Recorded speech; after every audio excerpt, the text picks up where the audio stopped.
Just take a moment, take a nice deep breath in. I want you to think about those times in your life where you have an idea or a thought. Perhaps it's just a sensation that seemingly comes out of nowhere. Perhaps it's telling you to do something. Perhaps it's telling you to stay still.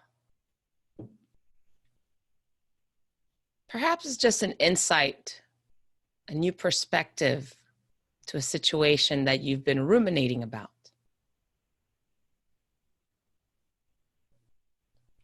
Think about all those different messages that you may have received.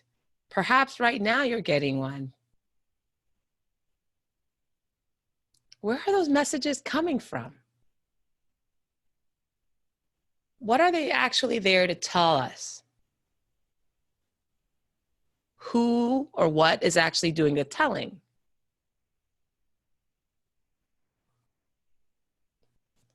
All of these questions might be running around in our head, and hopefully on our episode of Time to Come Alive today, you might have some answers, or you might experience something that helps you understand even better what might be coming up and why. First of all, I just want to welcome you. My name is Valerie Hope. I'm your host to this weekly podcast, and I have a wonderful guest with me today. I will share a little bit more about her in just a moment. But if you're watching us live, or if you're watching this recording and you want to make sure that you do not miss an episode, please subscribe to timetocomealive.com to make sure that you get this every episode in your inbox. Okay. Or you can subscribe to our YouTube channel and therefore also be notified when we post new videos. With that said, I just want to take a moment to introduce a new friend. My experience with Ana Noyce has been quite interesting. We met, I guess it's been a couple of months now, right, Ana? Yeah. If I'm not mistaken. And And what I think is interesting is that we met at a social gathering. It was an event hosted by a mutual friend. And in our just interaction, I think there was only 6 of us or something. There were 6 of us at the event, and it was a little, behind a party, sitting around talking mostly. And everybody just, little cliques started to share different things. I can't remember exactly what the first conversation was, but Anna, you and I remember had a maybe 3-hour marathon conversation on the couch about life and about the soul and about spiritual things. And I have to admit that some of the time in our conversation, I was just like, what is she talking about? I have never heard that before. What does that mean? And it utterly shocked or confused or perturbed or it was all kinds of wonderful emotions, some clear, some not so clear. And it'd been, a great opportunity to engage in a conversation that I don't get to have very often. But what I love the most about you and your approach to the conversation is because sometimes the topics are so esoteric, they're so kind of, so different than what our day-to-day conversation was, that I just so appreciated the openness and the space in which you shared yourself, your ideas, beliefs, impressions with me, and also allowed me to do the same with you. And I thought, okay, I need to have this person on my podcast. So with that said, thank you so much for saying yes. Oh, you're sweet. And thank you for having me. I'm very excited to be here today and just visit with you again. You're so much fun to talk to. Well, I appreciate that. But you know what? I did notice that day it took something. And if I had to articulate it, well, I guess I have to, since I'm going to say it. I'm going to articulate it. I don't have to, but I will. It was the openness with which we could have a conversation where we perhaps were not always speaking the same language. It's kind of like if we literally spoke, let's say your first language was French, my first language was German, but we both knew some words in English. Mm-hmm. And so we, used the words that we knew in English for the most part. But yeah. I also remember feeling like, Oh, that's so cool. Tell me more about French. What's it like to speak French? And where did you learn it? Like, I felt that kind of energy where there was just easy conversation about things that I was not familiar with or not necessarily even aligned with in some cases, but at the same time, it was so positive. Oh, I could go on, but before I do, I just want you to tell us, who are you?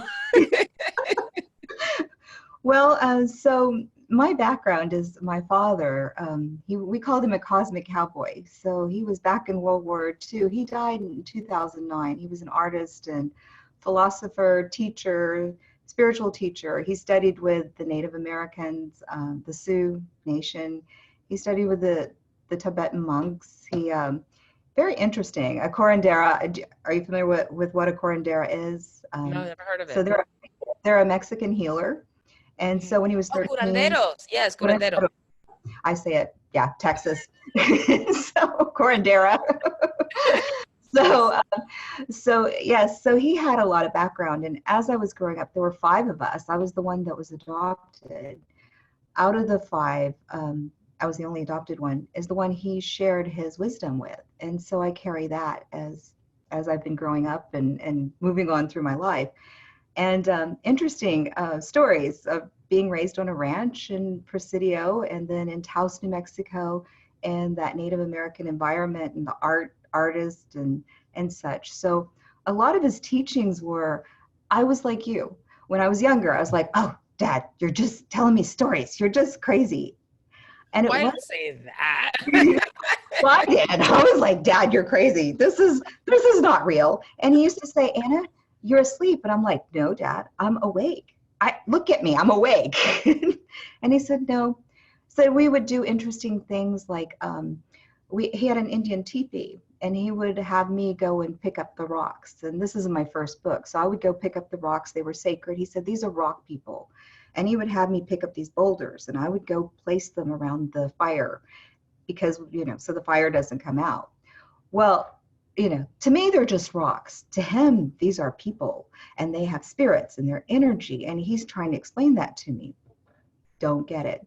So, of course, all I wanted to do was go and play with the kittens that were in the barn. So I'm over there and I'm dropping the rocks and they're going plunk.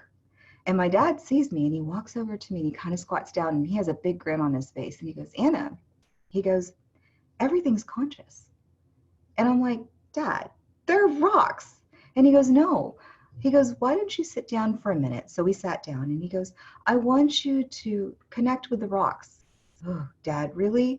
And so I sat down and we sat there for about an hour. To me, it could have been 20 minutes, but to me it was like an hour and maybe 6. So I'm sitting there and I'm trying to connect with these rocks and I'm not making a connection. Do not understand it. And then he'd grin and he'd laugh and he'd go, okay, go play with the kittens. I'll finish this, because everything to him was sacred. Wasn't until I was sitting in my living room. Okay. So I left, grew up, got married, and I joined the church because that's where spirit is. And that's where I believe spirit's going to be. So, and that's where God is. I didn't think about outside or anything that my father had taught me. And so as I go into the church and I'm working there and I wake up one morning and it's 2007, beautiful day, gorgeous day, sunny, and my husband's asleep. He's actually snoring and there's light in the room and I can hear the animals stirring and I'm awake like I'm talking to you right now. Mm-hmm. And as soon as I open my eyes, there's these beautiful golden beings standing next. I mean, I kid you not, they are tall and they are just standing right beside my bed. And they're as bright as the sun. And I close my eyes and I look at them and I close, because really they can't be there. Maybe I'm dreaming, but they were there. And they just stood there. And finally I'm like, okay, what do you want? And telepathically, these beautiful golden beings, they just said, with lots of love, they said, this is not what it's about. I'm like, what? What do you mean this is not what it's about? And so these beings are just looking at me very lovingly. And all of a sudden, I get a vision and I have a frame and I see my life. And so here I am as a silversmith and doing jewelry, because I used to make jewelry. And they said, this is not what it's about. And it disappears. And then they show me working at the church and me doing all the stuff I was doing and trying to organize and get things together. And they said, this is not what it's about. And it disappears. I've never been the greatest housewife as far as cleaning. I mean, I was a good mom, but not not cleaning Your was not house my looks really favorite. good now, so that's good. I'm glad Oh, you. my husband did this. Thank you. He was really good. Oh, But they said that's not what it's about. So see, I got a free pass. okay. And then I hear this voice behind me, this, and I couldn't see it. My husband's still next to me snoring, and I hear this voice, and it goes, Anna, very confident, says, let me show you what it's about. And I'm like, no, I don't know who you are. You're beautiful, but I really don't know who you are. And no. And I hear the voice behind me say, get her ready. And these two voices next to me say, she's not ready. And the voice says, get her ready. And they disappear. Hmm. I'm awake. I'm terrified because I don't know who they are. They were beautiful. And I wake up my husband. I said, Steve, wake up. I think something's going to happen to me. I don't know what's going to happen to me. These beings, because we've been taught in the church Yeah. to be very careful of these, beings A that come. visitation or something. Yeah. Yeah, and they were just as real as you are to me right now, and I am to you. So as within the next couple of months, it was like being in Alice in Wonderland. My whole life changed. My friend that was this wonderful artist, and he had been teaching me, and we've been working. We kind of broke up as friends, and I left doing my art. I no longer did my jewelry.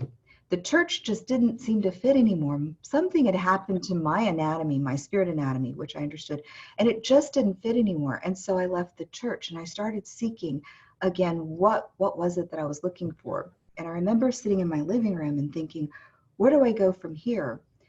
And I just heard very confidently, find your soul, because I had soul sickness and I was very sad. So I went on this journey of finding out, and I actually wrote a book. My first book, A Journey into the Sacred Heart, is kind of about how everything kind of crashed down, and me going back to Taos and really grieving my soul and grieving what I had left behind. It Mm-hmm. wasn't until I was sitting in and I was knitting in my living room, and it was one day that my husband he had gone to work. All the chores were done, kids were at school, and I'm doing my favorite thing in the whole world. I'm knitting, and I'm just breathing the air, and I'm just feeling fabulous. And all of a sudden, I shoot out of my body. So my consciousness is not in, yeah, I know, my consciousness is not in my eyes or this physical vehicle that we see.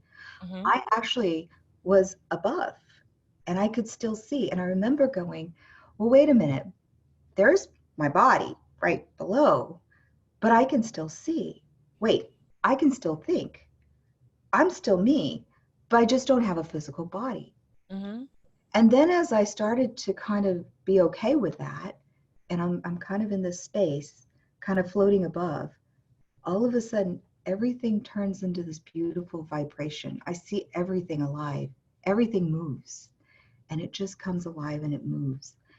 The air moves. I can see the atoms in the air. I can see all this beautiful dance of how energy works. So everything that was solid is no longer solid. Everything that was air, is all of a sudden a part of one. And Wow. then I recognized love. Everything vibrated with love. And that was amazing. And I was a part of everything, and everything was a part of me. And then I heard those beings, those golden beings, and they said, Anna, would you like to try something else? And I said, well, I guess I'm okay. Sure, let's do it. And the next thing, and it wasn't like I went up, I just expanded in consciousness, if that makes sense. So I'm still where I am in the same space, but my consciousness expands. And something falls off of me. Now, here I am in spirit, and I'm thinking, well, my body's down below me, but it feels like I just lost, something fell off, like clothes or a cloak or something. And spirit goes, and I could hear these beings, they said, it doesn't exist up here. Those are all your worries. And on this dimension that you're on, those worries, those doubts, those fears don't exist. And in that moment, I just expanded into unconditional love. So in my workshops, I like to ask people, what is the definition of unconditional love? Mm. And it is without exception, to love without exception, just to love. And everything vibrated. In that moment, I realized that me, the chair, the house, the rocks that we're on were all one. Mm. Even though we're different dances of one vibration, we were in this beautiful consciousness of something greater than myself. Mm. And my father had always taught me that we were always in the dream of the creator. And I never understood that until that moment. I understood that I was a part of everything and everything was a part of me. So then my guides, they're funny, and I call them my guides now, but these beautiful golden beings, they come to me and they said, do you want to try something else? Well, since I'm okay, yeah, let's try something else. So I said, well, my friends are next door, one of my dear friends and her daughter. I'd like to know what they're doing. Boom. I know I'm nosy. So boom. I could hear their thoughts and their conversation. I knew that she was washing dishes. Her daughter was vacuuming. I could hear them talking into the room and I could hear what they were thinking. And I thought, well, that's cool. And Spirit goes, do you want to try something else? And I'm like, yeah, yeah. What are my other neighbors doing? And they're going, well, they weren't home. So there wasn't anybody. So then they go, well, how about something else? And I'm like, okay, it's expansion of consciousness. I'm part of everything. Yeah, let me hear the whole neighborhood because we're just going step by step. Uh-huh. And it goes, okay. And boom, that expansion. I could hear people mowing the lawn. I could hear them listening to their music. I could hear people talking on the phone and working on their computers and taking walks. I heard their conversations just like I'm talking to you one-on-one. Yeah. Well, I was so excited. And Spirit goes, would you like something else? And I'm like, yes, yes, give me more. And they said, what would you like? And I said, let me hear all of Arlington, Texas, because at the time that's where I lived. And boom, thousands and thousands of people. I heard their conversations, their thoughts. It was amazing. And it wasn't overwhelming. It was like I was sitting one-on-one with each person and I could hear their thoughts. I could hear what they were talking about to each other. It was amazing. Wow. And Okay. that expansion. Yes. No, go ahead. You gave me way too much to unpack in an hour-long show, but I feel like, okay, hang on. Before Spirit takes us someplace else, let's just unpack what you've shared so far. Because I think the thing that starts to resonate, and it looks like in all the examples of where you expanded your being, was the wisdom of your father, right? And I know this sounds so trite and so perhaps insignificant, but I know that there's a song in the Disney movie Pocahontas. I don't remember all the lyrics, but you know, the whole idea that everything has a name, that everything has a soul, that everything has a spirit.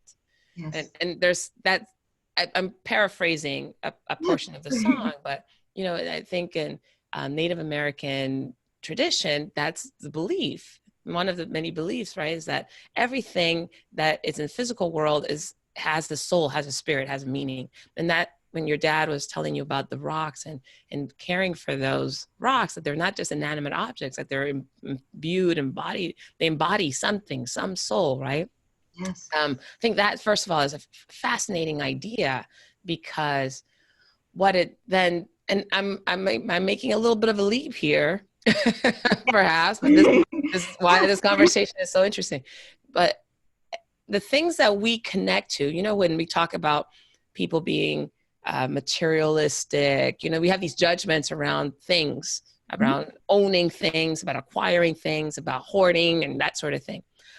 I wonder, just playing with this idea, I wonder if perhaps that higher part of us, the part that is connected and knows that is connected to everything, that is not just limited in this body that we're housed in, if that part of us is connected to those things that we acquire, yes, in a more spiritual way. It was a thought that I had when you mentioned that. I'm like, I Yes. didn't think we were going to talk about hoarding today, but That's wonderful. Yeah. I'm like, huh, could it be that because if everything has a spirit and everything is imbued with spirit, that our spirit is connecting to the spirit of the items, not just the item? Right. The vibrational frequency of that. Yeah. But Yes. but there's but this may or may not play a part in the rest of our conversation, but there's so much judgment around the physicality of life, right? The size, the shape, the how much space it occupies, how much it costs, where it's housed. There's so much judgment about what's right, wrong, good, bad. Yes. How I don't even know if there's a question in here, Anna. You might have to find it. No, this is great. Yes. Yeah.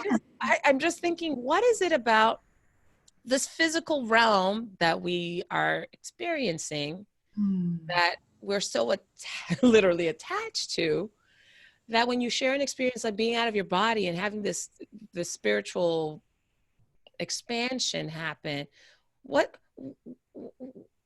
why do some of us get that and some of us don't? I have not had a visitation like what you described. I am mindful of conversations that happen in my mind, or an awareness that shows up, but I don't know if it looks the way you explained. But what is it that we're so attached to in this physical realm, where it might be a little difficult to wrap our arms around, like literally wrap our arms around this spirit being infused? Everything is infused with spirit. Everything's one.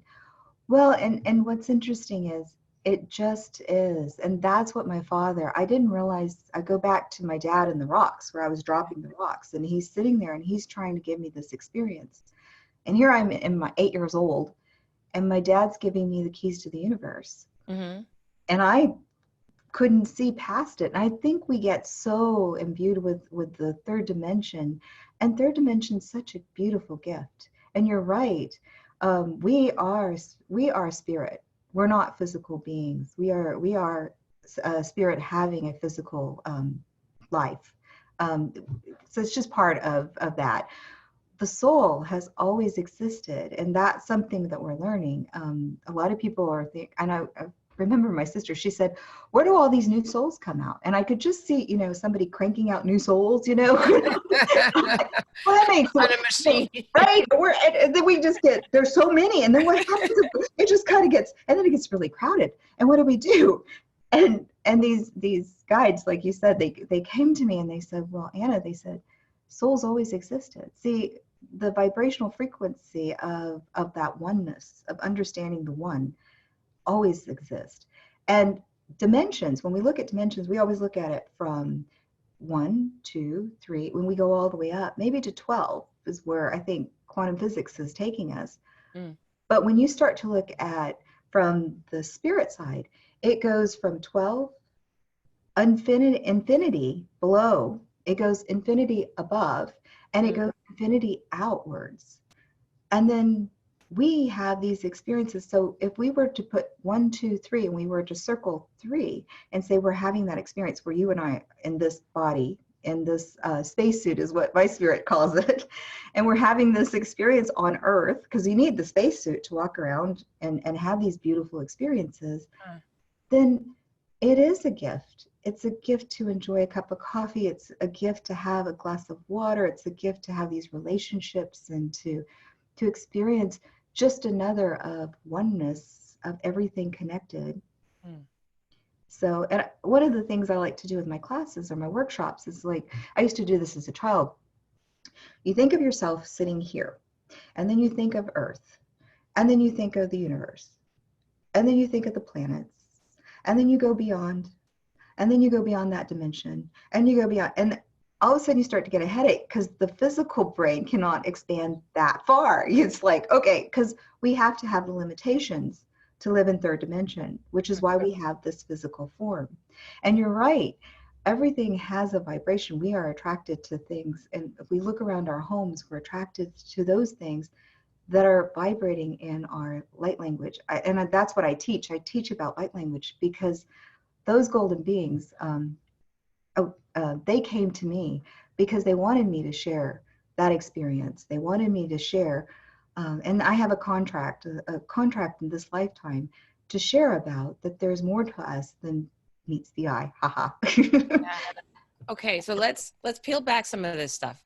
Mhm. First of all, I want to talk about, you say the word light language. Mm. What does that mean? And what exactly are we, I don't want to assume that people are resisting, but so we have this contract, like, I really love that. But Carolyn Mace talks about this quite a bit.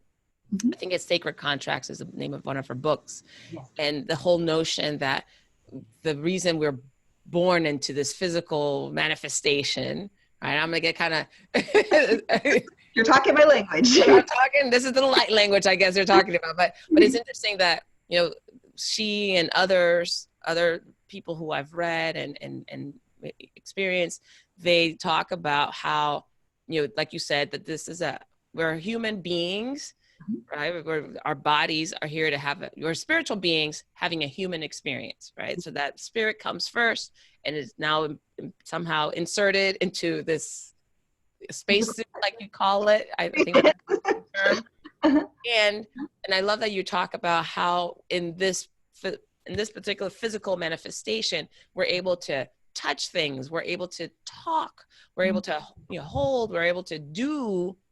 It's a vehicle. Like, this physical space is body is a vehicle for us to do things. But you also just mentioned this whole idea of these things that we acquire, these things that we connect to, have the same vibration or the same language. Talk to us a little bit more about what that means. It's, to someone that has no language, like who has not talked about this before, what does that mean? Absolutely. So if we were to spread our hands out and go all the way, and you can't see my tips, but I have a and, bookcase here. and you were to go this way above, and you were to go around, and you were to go all like a circle around you. Mm-hmm. Only 30% of our soul, our being, is in the physical body. Only So, 30% of our being is in the physical body. which means 70% is outside of our body. All right, say more about that. Okay, so so as we're walking around, we actually are. So if you let's take the example, if you're sitting at a movie theater or you're sitting in a classroom, and everybody were to spread their arms out like this, everybody's overlapping each other. So light language is what happening on this frequency. It's beyond the physical brain. It's in the spirit brain. I call it spirit brain. And the spirit brain's having these conversations. So that's why we're all having this wonderful, and this is called light language. We're all communicating, whether we know it or not, because we're coming into each other's vibrational frequency. We call it the aura, the different layers of the aura. And so as our aura kind of meets people and we're having these conversations, so every human being, we are, whether we're conscious in the third dimension of this physical brain, are fluent in this beautiful language because the higher self is picking up all of this information. So a lot of people, I've heard people go in and they say, well, I can't go into Target because every time I go into Target, I pick up everybody's, and then I start to feel, you've heard of empaths. Well, Mm-hmm. every human being's an empath. We all have the ability to pick up. Some of us are just more sensitive in our language and how we pick up and how we communicate. So it's really about communication. And you're right. I love how you said it's a language that we're remembering. Hmm. So I want to go back to the story of being one and that vibration. Um, when I was hearing all of the conversations, all of a sudden I went, well, this is how God hears our prayers. Hmm. And in that moment, I went, wait, I'm not God. And in that second, I feel back into my body and I'm in my physical body. Hmm. See, doubt doesn't exist on that particular dimension, which is fifth. What And doesn't exist? What did you say doesn't exist? doubt, doubt, Doubt. Got it. yeah, doubt, doubt doesn't exist because unconditional is without exception. And so I think that's why we come to this third dimension, is to have these. Third dimension is an illusion of separation. It really is an illusion. We really are connected. but we get to have all these wonderful things. We get to drink water, we get to eat food, we get to, play, we get to drive a car, down a road and feel the sun. It is really about having the yin and yang, the good, the bad, the cold, the hot, under it's Contrast. Yeah. it's the experience, yeah. And It's so, funny. Go ahead. Oh, sorry. no, no, please go ahead. Yes.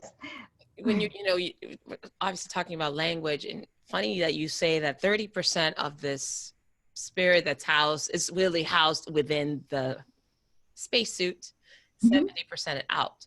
And I don't know if it's any coincidence that we talk often around communication, that 30% of the message that we convey is done through our words, and Um, 70% through our body language, yes, right? yes. And in our tone of voice, etc. So it, I just thought it was an interesting parallel, because when you think about what communicates to people, very Mm, small percentage of it is actually the things that come out of our mouth, the physical act of speaking. But there's the energy that we embody, the presence that we have when they're in their space, the yeah, way in which we move, right? How our energy shows up in a particular space is what generally communicates. So, yes. so tell me then, knowing that you're clearly aware that you're in a physical manifestation of Anna, Mhm. of this body called Anna, Yes. how do you intentionally move through the world now that you know that 70% of who you are is outside of this Outside body? physical. Yeah. You mean through the communication, or I? And yeah, when you're just talking, when you're going to walk your dog, when you're going to shop at Um, Target or whatever, like when you're out interacting with others who may not be aware that there's only 30% of them there. And you're yeah. like, I see your other 70%. It's bumping into mine. We're talking. Okay, so that brings up a story. Okay, yes, I was at a couple of months ago. I was at 7-Eleven, and it was cold that day, and I had to run in and get a coffee. So I ran in to get a coffee, and as I got my coffee, I got in line. But by the time I got to line, there were like 5 people in front of us. Mm-hmm. So I thought, well, okay, I was in a hurry, so I'll just enjoy my time. So I'm drinking my coffee, and I just got tickled. It was just funny that I'm in a hurry, and now all these people are in front of me, and I need to wait. So I thought, well, I can do something. Let's just play. And so all of a sudden, I just opened my vibrational frequency up. I just channeled unconditional love, without exception, and I just loved everything. And all of a sudden, I brought this golden ball of light of energy, and we teach this in our workshops.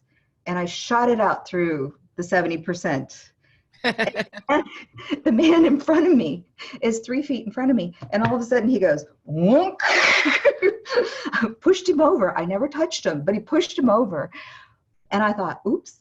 But it made me giggle. And all of a sudden he turned around with this beautiful smile on his face. And he said, ma'am, he goes, would you like to go in front of me? And I'm like, oh no, thank you. I didn't want to tell him. I'm just playing with my energy and just enjoying. I just I'm connected loving you here. out of my way. You're awesome. But I think sometimes we get so in a hurry, and I find myself, that song, I'm in a hurry to get things done. I rush and rush till life's no fun. All I got to do is live and die, but I'm in a hurry and I don't know why. It's an old country song, but um, I think and I find myself in those moments where, like you were saying, we get caught in our moment where we've got to hurry or we've got to rush, or we forget to stop and smell the roses, play with that vibrational frequency that we are, and remember how to connect and hold that space for others. I like that idea of playing with our vibrational frequency, because we don't play that often when we become adults, right? I I know, I have 9 nieces and nephews, and the youngest are 2 years old, twins. I don't get to see them as often, but the ones that live closer to me, I do spend some time with. And there's nothing like children to help me kind of get out of my head Yeah. and into into my body, if you will, but also into the present, into like what I'm doing, just being engaged with them. And I have a younger brother. He and his wife have 5 kids. So Wow. there's quite a lot of energy. Yes. They're between 3 and 13 years old. So Oh, you can just imagine the amount of energy that it's in that home when I visit with them. And the experience for me frequently is being kind of pushed back into like just being there. Like I'm sitting mhm. with you right now, we're having this conversation, or we're playing this game, or we're singing this song, but it's a very in the present, be present experience for me, Yes. where perhaps in other conversations with other people and other parts of my life, you might say, you know, in a rush or focused on something, that I forget that where I am is now, there's more to where I am than what I'm thinking about. That Exactly. makes Yes. sense. Exactly. Yes. Yeah. So I think this is a really interesting conversation, because I really think this whole idea of playing with our spirit and how we're showing up, and like if Mhm. so let's talk about this in maybe more practical terms. So there are people right now that may be listening to this, maybe they'll share it with somebody who might need this, that is stressed about something. You know, there's some financial challenge, there might be some physical challenge, there might be something is showing up in their life that's difficult to deal with, that's depressing, or that creates frustration or anger.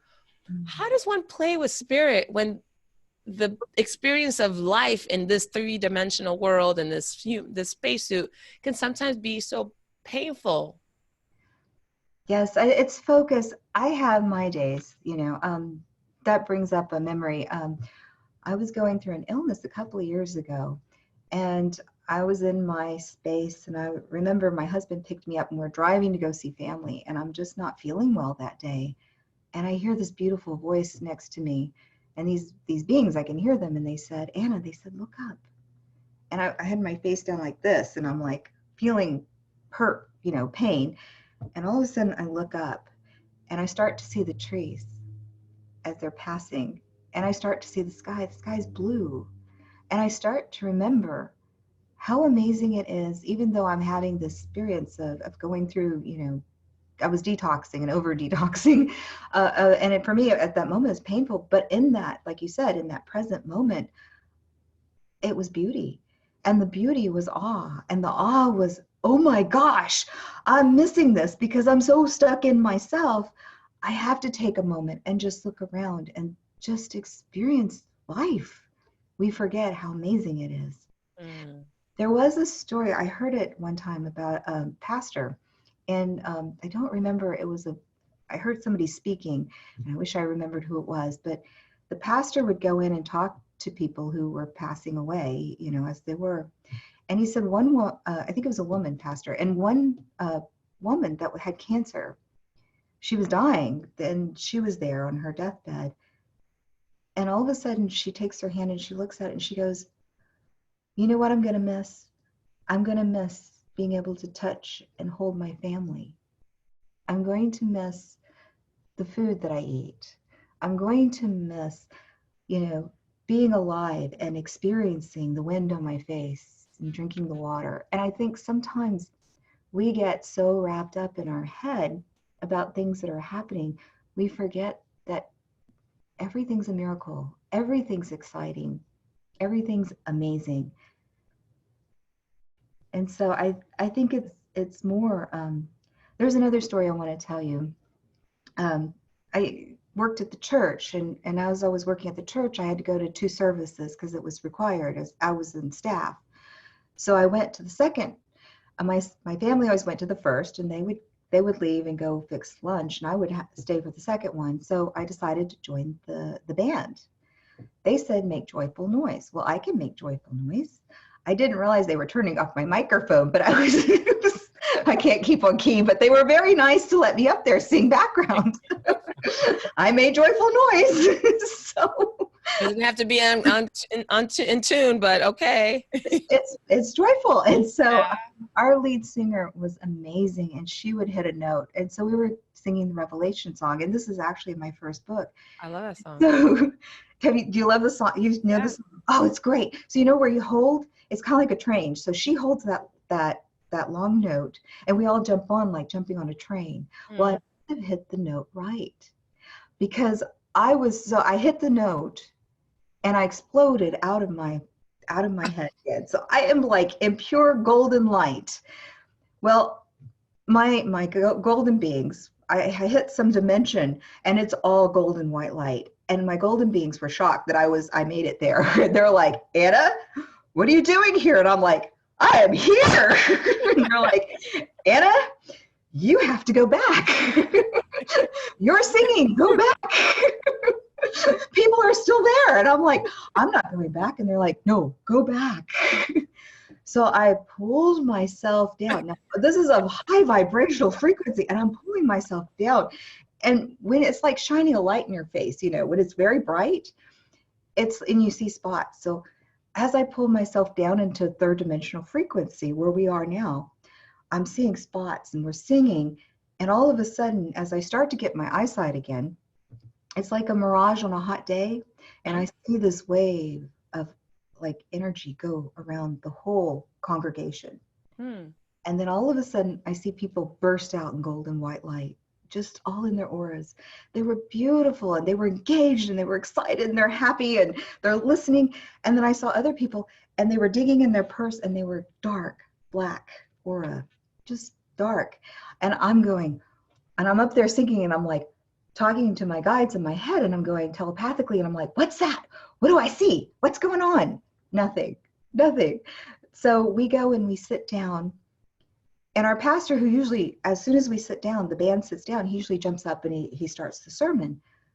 Nobody wanted to move. Whatever had affected that vibrational frequency, had affected all of us. And we just sat there for a good 10 minutes, just sitting in that meditation of bliss. And so finally the pastor, you know, excuse me, and he gets up and he turns his Bible around and then he starts the sermon. And of course I'm going, what just happened? What just happened? And my guides are not speaking. They're very respectful. So it wasn't until I got into the car and I'm driving and I'm like, what happened? And I'm driving home and I heard, Anna, when we remember who we are, others remember. When we remember our true self, they will remember. And I was like, wow, so it only takes one of us.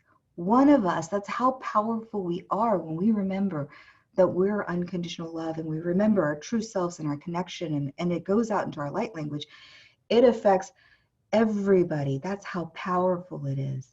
And then of course I went, okay, well, but there was black chorus and Spirit goes, and we have a choice and we have a choice.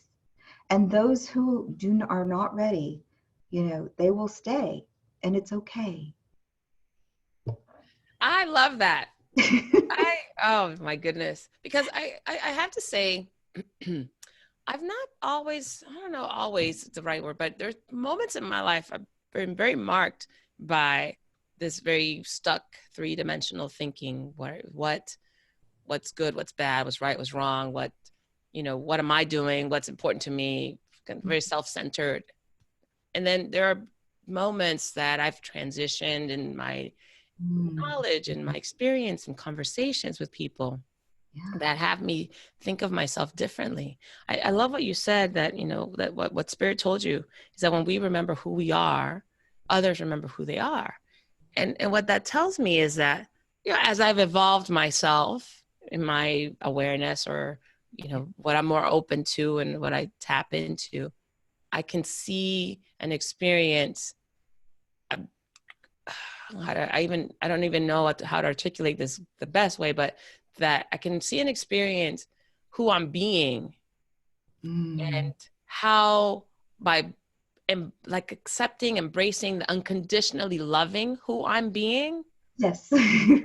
Generates this amazing conversation or encounter or experience with other people around me.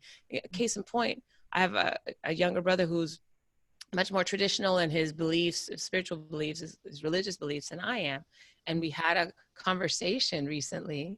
I think it's probably one of the most beautiful conversations that he and I've had, because I have a different way of experiencing my spiritual life and enhancing my spiritual life than he does. So as he was sharing the importance for him, like, Valerie, I want you to go to heaven. And basically he was saying, and in order to do that, how I've learned it is these are the things that you have to do, or these are the things that you have to think about. These are the things that you have to consider. And I shared with him, well, this is what I see as heaven. And this is what I've experienced in my lifetime that told me that. And once I did that, but the level of conversation, just like you and I are having, the level of conversation was such that there was no, like you said, we have a choice, right? We have a choice to be open and experience the being, and we have a choice to like shut it down, to argue back, or to prove somebody wrong. And in that moment, I think because I completely embraced my spiritual evolution as my own, and Yes. this is my path, and I love it. And you should love, love yours, Yes. love your spirit and who you are and what your religious teachings and, Mhm. and beliefs have gotten you. That the conversation was beautiful. It was like, oh, this is what I think. This is what I think. Yes. There was no hint of judgment or criticism or make wrong about what each of us believed and expressed. And I think what you're just pointing there, having you remembering who you were and having this moment of gold, bathed in golden light, reminded you that others were bathed in golden light. And then and I think in just conversations with people, we have that power, like you said, that ability to influence others by embracing 100% of who we are and what we're here to do. I just felt really, that was such a moving description, Anna. Very cool. I'm just going to sit with that for a while and let you talk some more, because I'm like, yes. Well, and it's amazing because and that's kind of how light language, what I understand about light language. And so I was talking, I had to give a speech in front of some people that were very influential. And the person who invited me, she goes, well, how are you going to talk to them? They're PhDs and MDs and doctors and such. And I'm like, I don't know, I'm going to make the connection. And I think I told you the story earlier. And as I'm driving, I heard very carefully to share my story about my husband. And so, oh, okay. So, so I got up there and I was like, okay, how do I connect all this? And for scholars, that are, educational stuff. And so what was beautiful was 30 years ago, my husband, he came home from work and he was so excited. And he grabs my hands and he takes me over to our computer. And at the time, it's just a box, and it was kind of more like a word processor, nothing like we know now.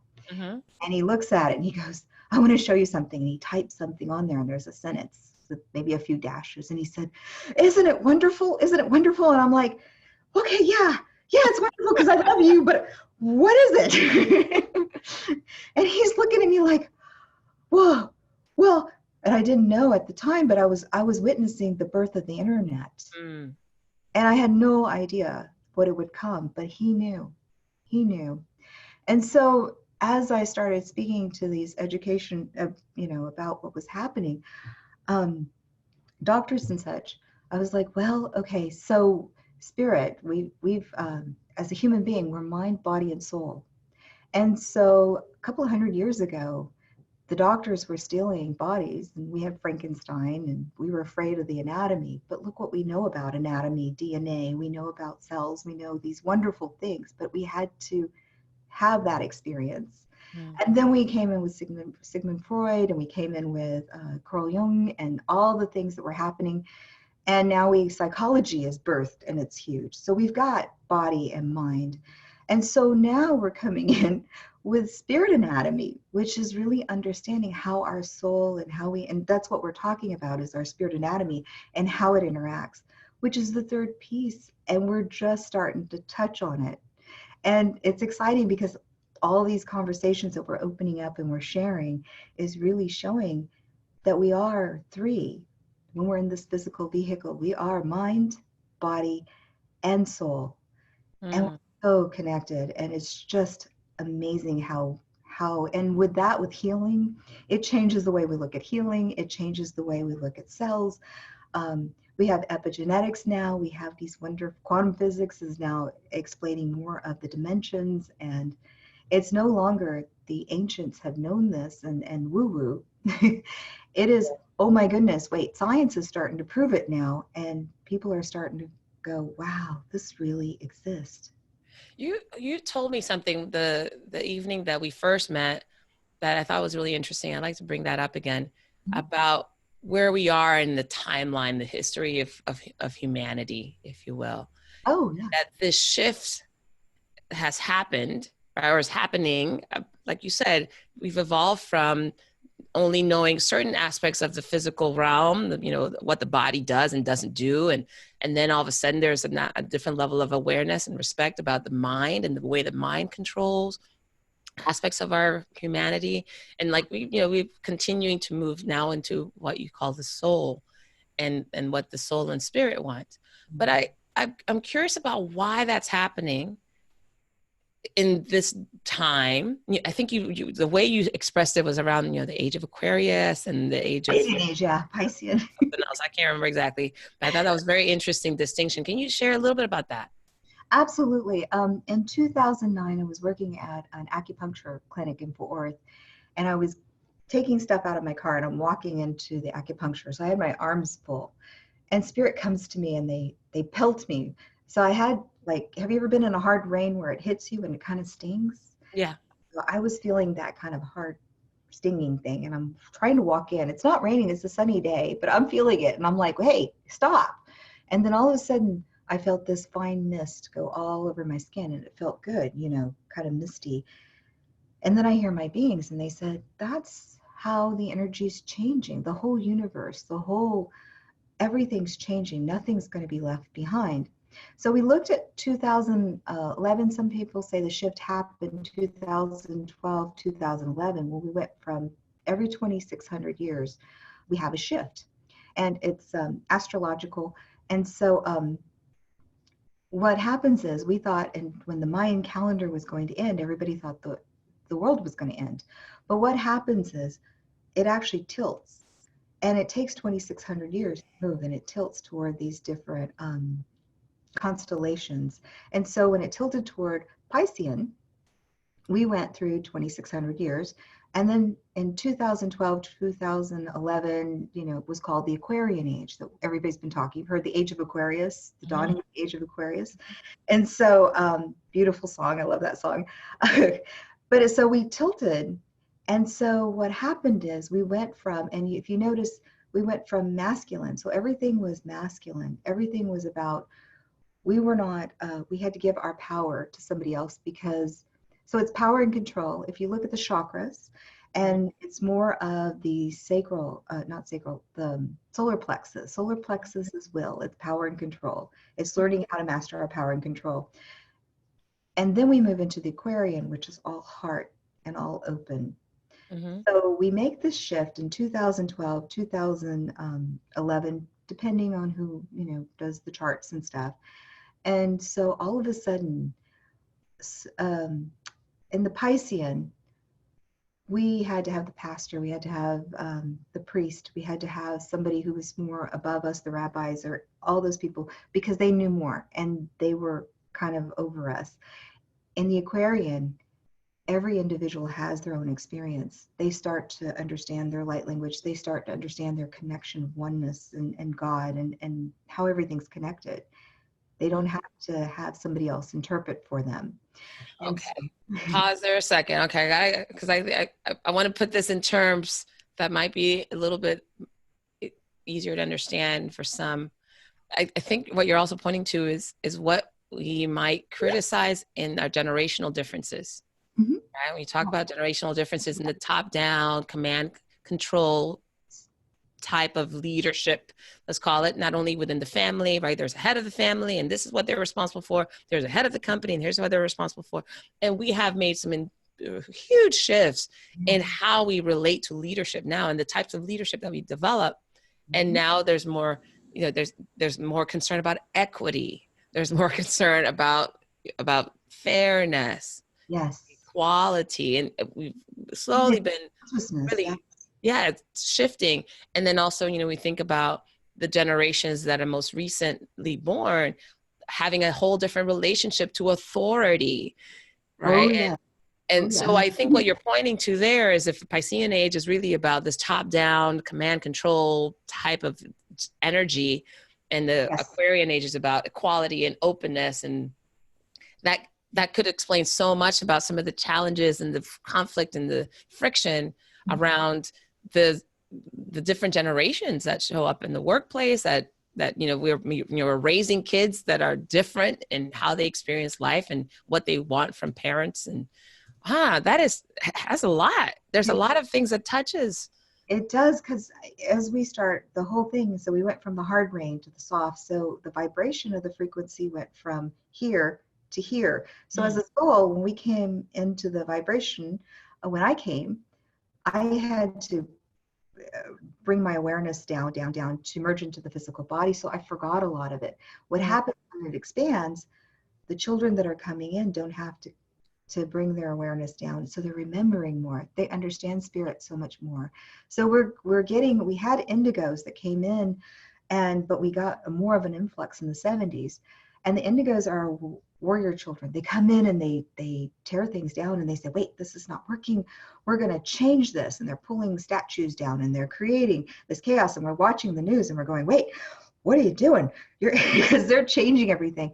And then we had these Are these the crystals. baby boomers? If we were to use a different Yeah, they're kind of like, but these are, yeah, Gen Xers. they were also coming in the 60s. So we Okay. had flower children, but the Okay. more, we got a bunch of them coming in. We had some scouts, and then we had more people, more coming in the 60s. And then in the 70s, it just really came in. Mm. Lots more came in. Mm-hmm. And then we got closer to the 80s, we have crystals, and the crystals are coming in, and they're like, wait, let's organize everything. So they're the ones walking in and they're going, okay, this is chaotic, so we're gonna organize this, and this is how we're gonna put everything together. So Mm-hmm. we're seeing these beautiful children, and then we're coming in with rainbows and diamonds, who are bringing in light coding in there. So imagine, never. So if souls have always existed, Mm-hmm. these souls have never incarnated. Some of these souls have never incarnated in third dimension. Now, again, it's unlimited horizontally in dimensions, and it's unlimited and vertical. So they're coming down to this specific time, and they're bringing in their vibrational frequencies light codes of that oneness of unconditional love, Mm-hmm. holding it. So imagine walking by somebody who holds this frequency, and you brush up against it. And remember my talking about the church when I was singing, they're awakening people, and people are waking up. They're reminding us how amazing we are and what an incredible experience. And it's just a beautiful thing. And then also the Aquarian age is balancing. So Piscean age is masculine.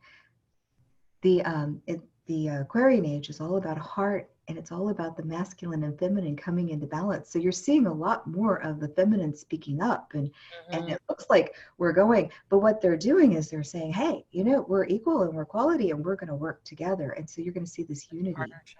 Yeah. So it can look a little scary because we just started this. We just have Yeah. our big toe in it. But imagine how amazing it's going to be in the next 100 years, and our children. And it's just an incredible evolution of third dimension. Man. Well, and I gotta say that I imagine that there are people who would listen to this and go, "What are they talking about? This makes no sense." And you know what? That's perfectly fine, because Yes. there was a time where psychology made no sense. There was a time where the internet made no sense. There was a time where everything that we know to be true and we exploit and we embrace today made absolutely no sense. And that's okay. And I so appreciate you, Oh, as we're wrapping up here. I so appreciate your lightheartedness about something that could be quite confronting for some people, perhaps really confusing for others. You obviously have been gifted some wisdom, or a lot of wisdom, both your father and the guides that you've connected to spiritually, to allow your soul to be here in this incarnation to teach, right? To be a teacher. And I think what I really got from not only our conversation the first time we met, but even this conversation, is how it's essential for each of us to embrace 100% of who we are here in this earth, knowing that there's something that we're here to accomplish, or something that in this body Valerie Hope is here to accomplish.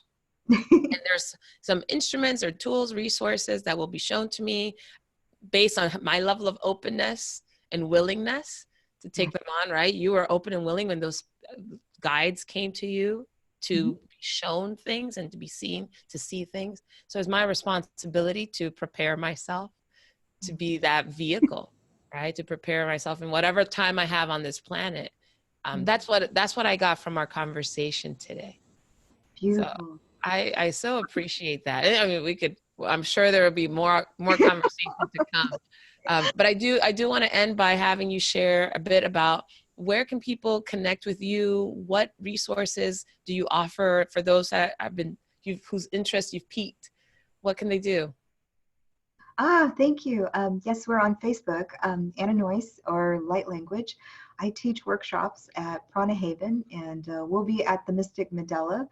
So love to help people, step in and learn. We teach Spirit of Anatomy, which is the first one. We talk more in detail of the ages and how anatomy works, and then we go into the third, which is allowing people to have the second class 102, Light Language 102, allowing people to really step into their own experience and once they understand how things work.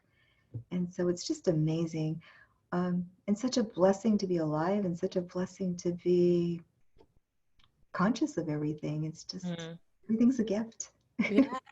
Oh, living is a gift. Living is a gift. Absolutely. I would add all the information that you just shared along with the book that you'd mentioned. I'll put it in the show notes. So for people who didn't quite pick up on exactly all the things that were coming up or what they can connect to. And I'll also put links so that they can register or get more information from that. Anna, thank you so very much. I appreciate your time, your energy, your enthusiasm, that 70% of yourself that you've unleashed upon this planet and giving us all permission to do the same. Thank you. I am honored. Thank you very much. Phenomenal. Everyone, thank you so much for joining us for another episode of Time to Come Alive. As you know, we have these conversations every single week. Next week, I'm so excited to have an old high school friend actually will be joining us. And yeah, we'll be talking a little bit about his experience. Jimmy Rhodes will talk about his life on cruise ships. He's been working on cruise ships for many, many years now. And it's one of the most exciting people or the most enthusiastic people I know about the work he does. Really excited to have that conversation with him and what he's learned and what his experiences have been thus far. So tune in on March 10th for that conversation.